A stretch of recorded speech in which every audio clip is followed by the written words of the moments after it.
இன்னைக்கு இந்த வீடியோல அமெரிக்க அரசாங்கத்தால் ரொம்ப ரகசியமா நடத்தப்பட்ட மோன்டாக் ப்ராஜெக்ட் அப்படின்னு அழைக்கப்படுற நம்மளோட கற்பனைக்கு எட்டாத ஒரு ரகசிய ஆராய்ச்சியை பத்தி தான் நான் உங்ககிட்ட சொல்ல போறேன். அமெரிக்க அரசாங்கத்தோட ரகசிய ஆராய்ச்சியான இந்த மோன்டாக் ப்ராஜெக்ட் வெளி உலகத்துக்கு தெரிய வந்து ஒரு பெரிய பேசுபொருள் ஆக ஆரம்பிச்சதுக்கு காரணம் ரெண்டு பேர். அதுல ஒருத்தரோட பேரு பிரெஸ்டன் நிக்கோல்ஸ், இன்னொருத்தரோட பேரு பீட்டர் மூன். இந்த ரெண்டு நபர்களாலும் எழுதப்பட்டு 1992 வெளியான புத்தகம் தான் தி மோன்டாக் ப்ராஜெக்ட் எக்ஸ்பெரிமெண்ட்ஸ் இன் டைம். இந்த புத்தகத்தின் மூலமா தான் மோன்டாக் ப்ராஜெக்ட் உட்பட அதோட சேர்ந்து அமெரிக்க அரசாங்கத்தால ரொம்ப ரகசியமா நடத்தப்பட்ட டைம் டிராவல் சம்பந்தப்பட்ட ஆராய்ச்சிகளும் வேறு பரிமாணத்தில் இருக்கிற உலகங்களையும் வேற்று கிரகங்களையும் கனெக்ட் பண்றதுக்கான போர்ட்டலை உருவாக்குறது தொடர்பான ஆராய்ச்சிகளும் வெளி உலகத்துக்கு தெரிய வந்தது. இதை கேட்கும் போது இது வெறும் ஒரு கற்பனையான விஷயமா நம்ப முடியாததா உங்களுக்கு தோணலாம். ஆனா இந்த மாதிரியான ஆராய்ச்சிகள் உண்மையாவே அமெரிக்க அரசாங்கத்தால ரொம்ப ரகசியமா செலக்டிவா சில டீனேஜர்ஸ் கடத்தி வரப்பட்டு அவங்க மேல இந்த ஆராய்ச்சிகள் நடத்தப்பட்டதா சொல்லப்படுது. உண்மையாவே நடந்த இந்த மோன்டாக் ப்ராஜெக்டை மையப்படுத்தி தான் ஸ்ட்ரேஞ்சர் திங்ஸ்ங்கிற வெப் சீரிஸ் எடுக்கப்பட்டதா சொல்றாங்க. ஆனா இந்த மோன்டாக் ப்ராஜெக்டை பத்தி நீங்க தெரிஞ்சுக்கிறதுக்கு முன்னாடி இதோட அடித்தளத்தை பத்தி நீங்க தெரிஞ்சுக்கணும். அதுதான் பிலடெல்பியா எக்ஸ்பெரிமெண்ட், அதை ரெயின்போ ப்ராஜெக்ட் அப்படின்னு சொல்றாங்க. இந்த பிலடெல்பியா எக்ஸ்பெரிமெண்ட் 1943 அமெரிக்க கடற்படையால நடத்தப்பட்ட ஒரு பரிசோதனை. அதாவது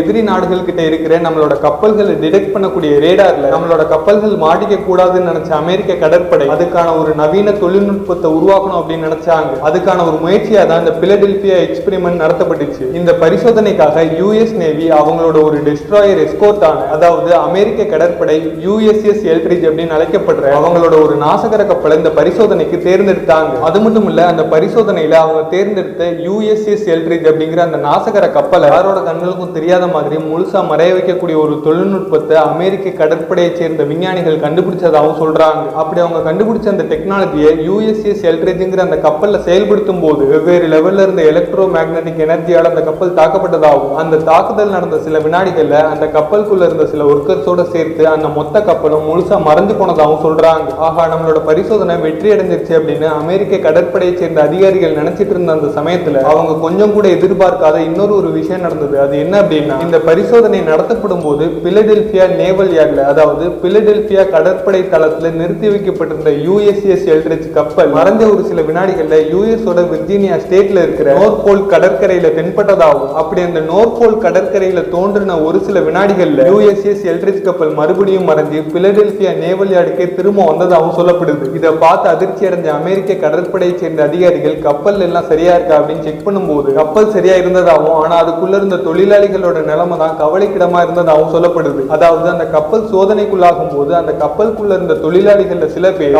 கப்பலை இணைக்கப்பட்டு உலோக பொருட்களுக்குள்ள சிக்கி இறந்து போனதாகவும், அதுல இருந்து தப்பிச்ச சில தொழிலாளிகளும் என்னென்ன யூகிக்க முடியாத உடல் மற்றும் மனநோயால பாதிக்கப்பட்டு இறந்து போனதாகவும் சொல்றாங்க. ஆனா இப்படி ஒரு பயங்கரமான சம்பவம் கண்ணெதிர்க்க நடந்ததுக்கு அப்புறம் அமெரிக்க அரசாங்கம் இந்த மாதிரியான ரகசிய ஆராய்ச்சிகளை கைவிடல அப்படின்னு பிலடெல்பியா எக்ஸ்பெரிமெண்ட் எங்க முடிஞ்சதோ அந்த முடிவுல இருந்து அடுத்த ரகசிய ஆராய்ச்சியான மோன்டாக் ப்ராஜெக்ட் ஆரம்பிச்சதாகவும் சொல்றாங்க. அதாவது நியூயார்க்ல இருக்கிற லாங் ஐலாண்டோட கிழக்கு மூலையில உள்ள மோன்டாக் அப்படிங்கிற ஒரு பகுதியில் இருக்கிற மோன்டாக் ஏர்போர்ட் ஸ்டேஷனுக்கு கீழே, அதாவது அண்டர் கிரவுண்ட்ல ரகசிய ஆராய்ச்சியை செய்யறதுக்காக அமெரிக்க அரசாங்கத்தால ஒரு ரகசிய ஆராய்ச்சி மையம் அமைக்கப்பட்டதாகவும், சரியா 1971 இருந்து 1983 இந்த இடைப்பட்ட காலகட்டத்தில் அமெரிக்க அரசாங்கத்தால ரொம்ப ரகசியமா அமைக்கப்பட்ட அந்த ஆய்வு மையத்துல செலக்டிவா சில டீனேஜர்ஸை கடத்திட்டு வந்து இவங்களோட ஆராய்ச்சிக்காக அவங்களை பயன்படுத்திக்கிட்டதாகவும் சொல்றாங்க. அதாவது மோன்டாக் ஏர்போர்ட் ஸ்டேஷனுக்கு கீழே ரகசியமா அமைக்கப்பட்ட அந்த ஆய்வு மையத்துல இல்லீகலான மனித பரிசோதனை நடந்ததா சொல்லப்படுது. அப்படி நடந்த சில பரிசோதனைகளை பத்தி சொல்றேன் கேளுங்க. முதல்ல மோன்டாக் டைம் எக்ஸ்பெரிமெண்ட்ஸ், அதாவது மோன்டாக் நேர பரிசோதனைகள். இந்த மோன்டாக் டைம் எக்ஸ்பெரிமெண்ட்ஸ் பொறுத்தளவுல அந்த ரகசிய ஆய்வு மையத்துல நேரத்தையே பாதிக்கக்கூடிய சில காம்ப்ளெக்ஸான கருவிகள் இருந்ததா சொல்றாங்க. அதுலயும் குறிப்பா மோன்டாக் சேர் அப்படின்னு சொல்லப்படுற நேரத்தை பாதிக்கக்கூடிய ஒரு பயங்கரமான சேர் இருந்ததா சொல்லப்படுது. அந்த மோன்டாக் சேரை சைக்கிக் என்ஹான்ஸ்மெண்ட் எக்யூப்மெண்ட், அதாவது மனநல மேம்பாட்டு கருவி அப்படின்னு சொல்றாங்க. அதாவது இந்த மோன்டாக் சேர் மூலமா பரிசோதனைக்கு உட்படுத்தப்படுற அந்த நபரோட மனநல வல்லமையை பயன்படுத்தி வெவ்வேறு காலகட்டங்களையும் அந்த காலகட்டங்கள்ல இருந்த இடங்களையும் அப்ப நடந்த நிகழ்வுகளையும் பரிசோதனைக்கு உட்படுத்தப்பட்ட அந்த நபரை பார்க்க வைக்க முடியும் அப்படின்னு சொல்றாங்க. உங்களுக்கு இன்னும் புரியுற மாதிரி நல்லா தெளிவா சொல்லணும் அப்படின்னா, நீங்க சில சயின்ஸ் பிக்ஷன் மூவிஸ் எல்லாம் பார்த்துருந்தா உங்களுக்கு தெரிஞ்சிருக்கும். ரெண்டு பேர் இருப்பாங்க, அந்த ரெண்டு பேரை நீங்க ஃப்ரெண்ட்ஸ்னு வச்சுக்கலாம், இல்ல ஹீரோ ஹீரோயின் வச்சுக்கலாம். அந்த ரெண்டு பேருமே மாத்தி மாத்தி ஒருத்தர் தேடுவாங்க. அப்படி தேடும் போது ஒருத்தர் இன்னொருத்தரோட கண்களுக்கு தென்பட மாட்டாங்க. ஆனா ரெண்டு பேருமே ஒரே இடத்துல தான் இருப்பாங்க. ஒரே இடத்துல இருந்தும் ஒருத்தரை இன்னொருத்தரால பார்க்க முடியாததுக்கு காரணம் ரெண்டு பேரும் வேற வேற டைம் லைன்ல இருப்பாங்க. சோ அதே வேலையை தான் இந்த மோன்டாக் சேரும் பண்ணும் அப்படின்னு சொல்றாங்க. அதாவது இந்த மோன்டாக் சேர் பரிசோதனைக்கு உட்படுத்தப்படுற அந்த நபரோட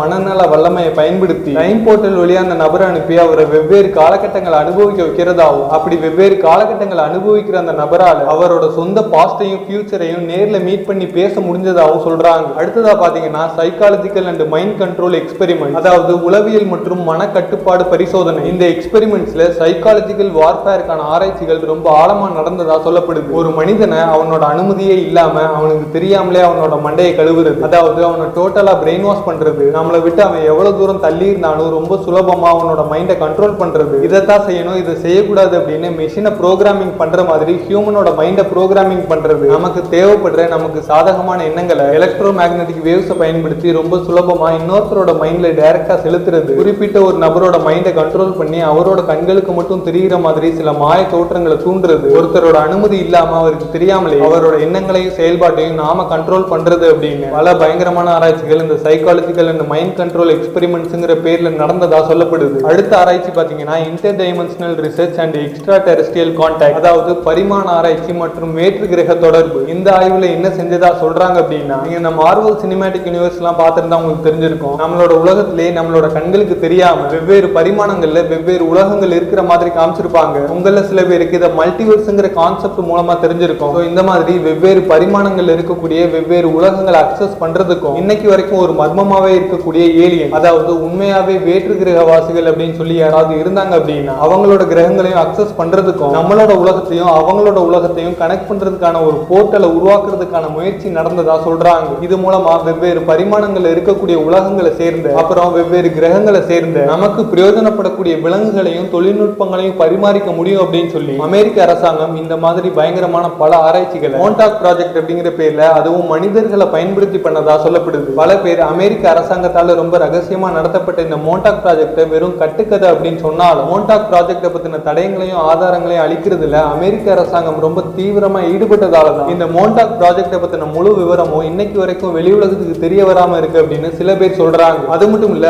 1953 இருந்து 1973 இந்த இடைப்பட்ட காலகட்டத்தில் MK அல்ட்ரா அப்படிங்கிற பேர்ல மனிதர்கள் மேல மன கட்டுப்பாடு சோதனையை நாங்க நடத்தணும் அப்படின்னு சொல்லி அமெரிக்க அரசாங்கமே ஒத்துக்கிட்டதை சுட்டிக்காட்டி MK அல்ட்ரா மாதிரி இந்த மோன்டாக் ப்ராஜெக்டும் உண்மையாவே அமெரிக்க அரசாங்கத்தால் நடத்தப்பட்ட ஒரு ரகசிய ஆராய்ச்சி தான் சொல்றாங்க.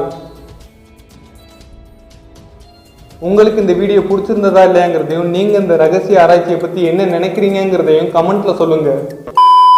நாம வீடியோவோட எண்டிக்கு வந்தாச்சு. இந்த வீடியோ உங்களுக்கு பிடிச்சிருந்தா லைக் பண்ணுங்க, ஷேர் பண்ணுங்க, மறக்காம நம்மளோட சேனலையும் சப்ஸ்கிரைப் பண்ணிக்கோங்க. அப்படியே பக்கத்துல இருக்கிற பெல் ஐகானையும் பிரஸ் பண்ணி நோட்டிபிகேஷன் ஆல்னு கொடுங்க. அப்பதான் நான் என்னோட சேனல்ல அடுத்தடுத்து போஸ்ட் பண்ற எல்லா வீடியோஸும் உங்களுக்கு நோட்டிபிகேஷன்ல வரும். அப்புறம் மறுபடியும் இதே மாதிரி ஒரு இன்ட்ரெஸ்டிங்கான வீடியோல வந்து உங்களை சந்திக்கிறேன். அதுவரை உங்களிடமிருந்து விடைபெறுவது நான் உங்கள் ரகுராம்.